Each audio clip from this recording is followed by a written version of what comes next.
Especially ఈ సంవత్సరం summer before సమ్మర్గా వచ్చిన డీజే2 పెద్ద హిట్ అయింది. దాని తర్వాత ఈ 1 monthలో ఆశించిన స్థాయిలో సక్సెస్ఫుల్ సినిమా రాలేదని చెప్పాలి.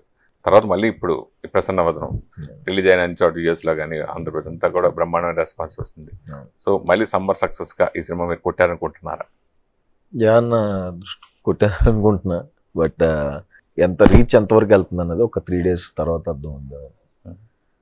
నువ్వు మొదటి నుంచి షార్ట్ ఫిలిమ్స్లో కానీ దీంట్లో కానీ ఉన్నావు కాబట్టి ఇప్పుడు డీజే2లో కూడా తన హీరో కూడా తన డైలాగ్స్ తనే రాసుకోవడం, బెటర్మెంట్ చేసుకోవడం, ఇట్లా యంగ్స్టర్స్ అందరూ కొంచెం స్క్రిప్ట్లోను డైలాగ్ ఫిక్షన్లో అన్నింటిలో కేర్ తీసుకుని బాగా వాళ్ళ కెరియర్ని వాళ్ళే సరిదిద్దుకోవట వాళ్ళు ఎక్కువ ప్రాధాన్యత చేస్తున్నారు, సపోర్ట్ చేసుకుంటారు. అలాగే నీ సినిమాల వరకు నువ్వు అలా వేలుపెట్టి నువ్వు చేసుకోవడం ఉంటుందా? నాకు అసలు తెలియదు అన్న, అది కాన్సెప్టే తెలీదు.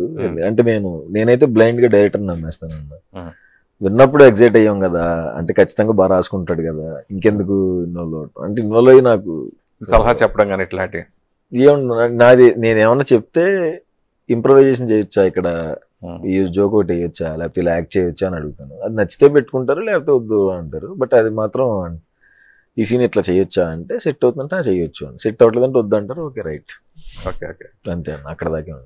కలర్ ఫోటో తర్వాత వరుసగా సినిమాలు చేస్తూనే మళ్ళీ ప్రతినాయకుడిగా, సో విలన్ గా 82 తన ఫ్యామిలీ డ్రామా. సో అవి ఎందుకు చేయాల్సి వచ్చింది సార్?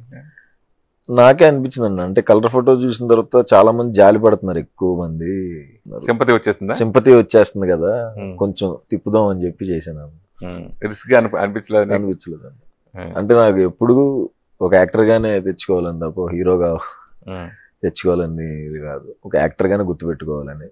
సో అందుకనే అన్ని యాంగిల్స్ చూపిద్దాం అని చెప్పి చేశాను. యాక్టర్గా ఎవరు ఇన్స్పిరేషన్ అంటే? చాలా మంది ఇన్స్పిరేషన్ ఉన్నారన్న. అంటే నాకు ఫేవరెట్ యాక్టర్ అయితే కోట శ్రీనివాసరావు గారు చాలా ఇష్టం. చిరంజీవి గారు ఆబ్వియస్గా ఇష్టం.